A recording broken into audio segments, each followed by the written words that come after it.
Hi everyone, today we're going to be making chisel handles for the lathe.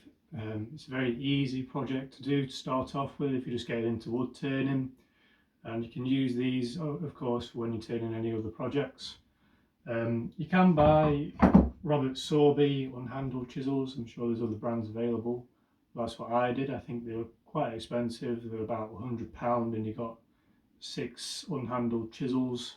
Although I will say that was 10 years ago when I first actually bought them.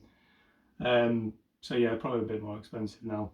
But you could also take older chisels and take them apart and take the blades out of them. That could be something you could do. For the wood, you want a hardwood, ash or beech is good, or oak.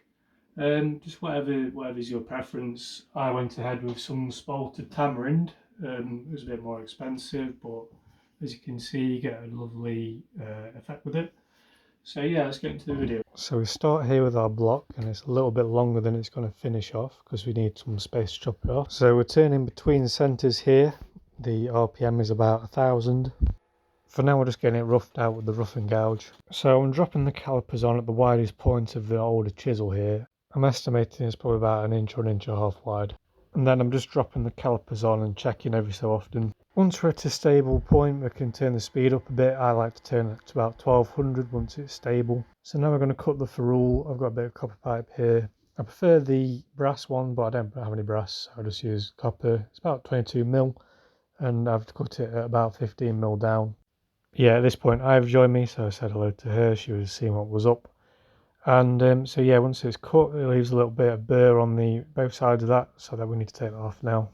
So I've got P to the file here clamped in, and I'm just taking the burr off just by rubbing it up and down. And then I've gone ahead and put a mark on where the ferrule is going to end. I've also put a mark at the bottom for where the chisel is going to be cut off, and also where the bottom of the chisel is going to be. So now I've got a parting chisel, and I'm just taking that ferrule part down to the right thickness. I had set the calipers up for this part again like we did earlier, and I've been checking it periodically because it's quite easy to make it too small. So we've got it to the right thickness now. We don't want it too tight, but it does need to slide on.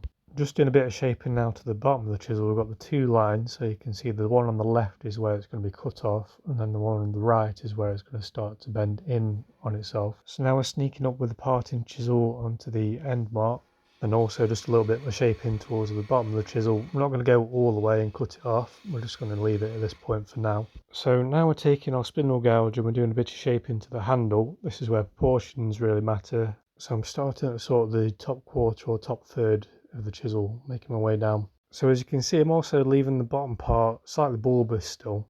I'm trying to aim for a very gradual curve, so a nice slight transition to the middle and then back to the end. So we've got now a slight flare at the bottom, nice curve into the middle. Now I just want to do a little bit of work curving the top sort of section in on itself a little bit. I'm doing this with the skew chisel just very gently. At this point I started sanding because I was quite happy with the shape. It just needed some of the bumps taken out a little bit and just smoothing over. I only really use 120 grit sandpaper unless I want to go for something really sort of special. I press on quite hard, and then that sort of wears the sandpaper down. You get a bit of a finer grit as well. Now we're going to glue on the ferrule. I've got some 2-part resin glue here. So I've mixed it in even parts and just applied quite a lot of it to the ferrule. Now I can just take our hammer and gently knock it into place. I've got the fit quite nice here. It wasn't too tight, it wasn't too loose. It was pretty good fit. This was it glued on. Quite a nice fit. I'll explain why the ferrule is important in a little bit. Okay, so now we're going to take some beeswax and we're going to apply that quite liberally. You could also use stain or varnish at this point, but I just went ahead with beeswax because it's very hard wearing. And I'm taking a lint 3 cloth and just rubbing that beeswax in. It sort of sets with heat, so we just press on quite hard. You could also use sheep's wool for this as quite a good alternative.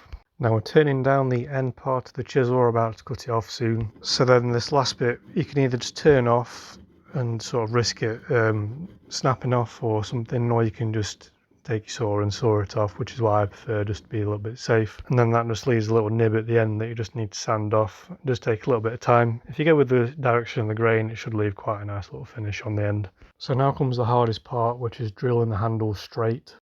So this is where it can all go wrong really. You want something that's quite tight for your drill bit, but you obviously don't want it so tight that it will split your chisel. So it's worth here explaining the importance of the ferrule. As you fit it, you want the pressure to go outwards into the copper pipe here. rather than down into your chisel and splitting your chisel. So now's the most nerve-wracking bit. I've got a bit of cloth wrapped around the bottom of the chisel.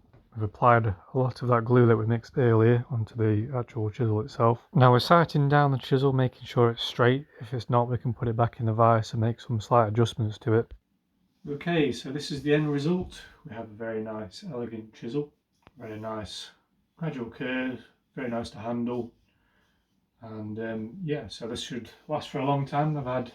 These are the original chisels that I made. I've had them for 10 years. I've been using them for 10 years. So yeah, if you enjoyed this video, please send a thumbs up and please subscribe, and I'll see you guys again in the next video.